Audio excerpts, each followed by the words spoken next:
Explain Euler's theorem. To understand the concept of Euler's theorem, we first need to understand what a homogeneous function is.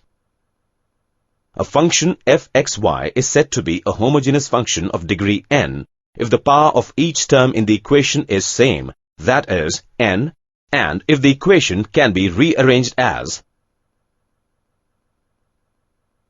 Let's consider function f(x, y) with the equation as, the function g(x, y) with the equations as.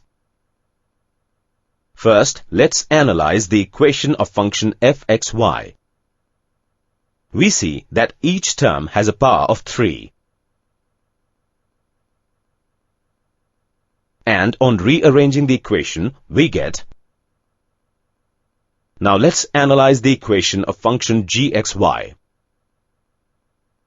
We see that the first term has a power of 2, but the other two terms has a power of 3. And also on rearranging the equation, we see that we don't get the required form. Therefore, we can conclude that function f(x, y) is a homogeneous function, whereas function g(x, y) is a non-homogeneous function. Thus, according to Euler's theorem, if f(x, y) is a homogeneous function of degree n in x and y, then. Now let's solve the left-hand side of the above equation for the given function using the conventional partial differentiation method. On calculating del f by del x and on calculating del f by del y, we get.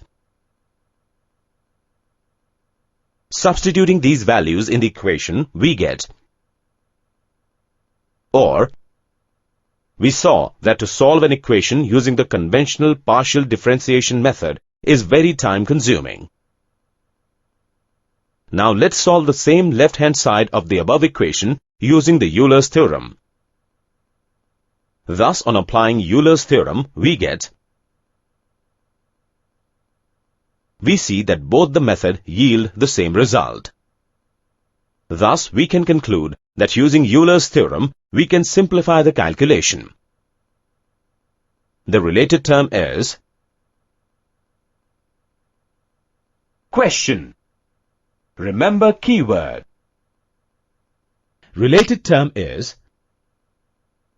Remember expression. Remember theorem.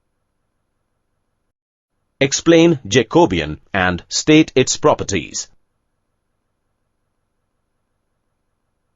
Consider a two-variable function k, where x is and y is. Now to calculate del k by del x and del k by del y, let's change its variable from x and y to u and v. Thus, using the chain rule, we get.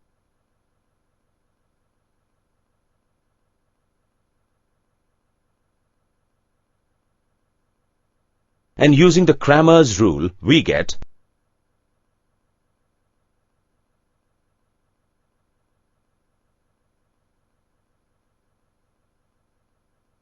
We can see that both the equations have a common denominator. Thus, the terms in the denominator are called the Jacobian of the variables of transformation and are represented as or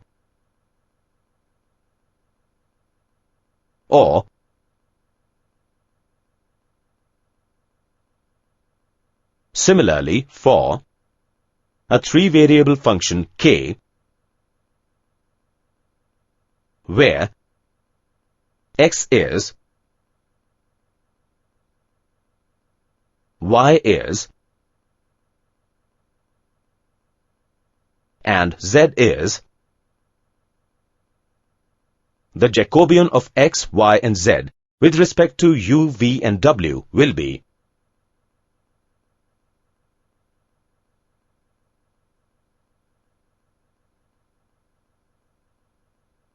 Thus, if x and y are the functions of two independent variables, u and v. Then the Jacobian of x and y with respect to u and v is given by. Now let's list the properties of Jacobian. There exist two properties of Jacobian. The first property states that if u and v are the functions of x and y, then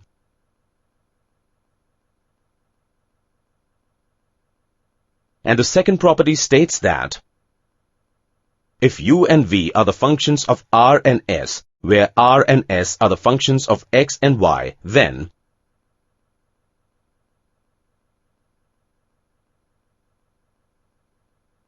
this second property is also known as the chain rule, as it is similar to the chain rule which we had applied in differentiation. Note, what do you mean by partial differentiation? To understand the concept of partial differentiation, let's first understand the function of several variables. Consider a tank which is cylindrical in shape. We know that the volume of a cylinder is given by where r is the radius of a cylinder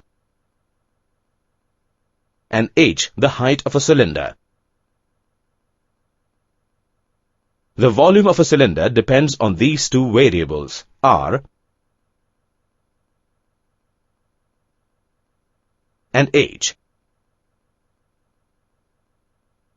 On changing the value of r, we see that there is no change in h. Similarly, on changing the value of h, we see that there is no change in r.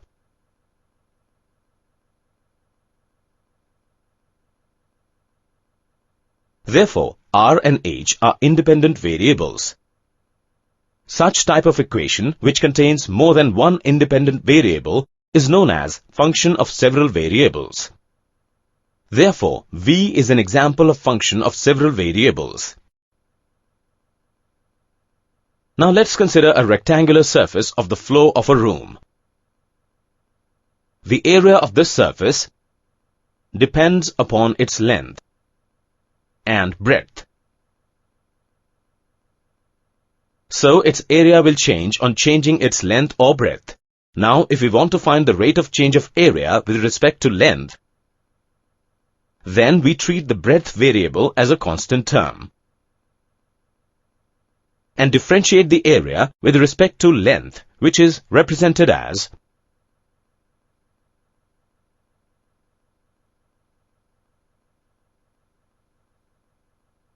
thus, partial differentiation is a method to differentiate a function with respect to one independent variable, while treating the other variables as constant. It is represented as. To understand partial differentiation more clearly, let's consider a function f(x,y).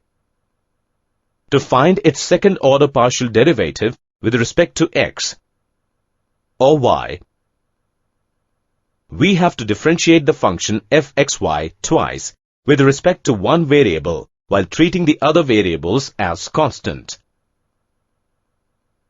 Now, if we differentiate this function with respect to x while keeping y as constant and then differentiate it with respect to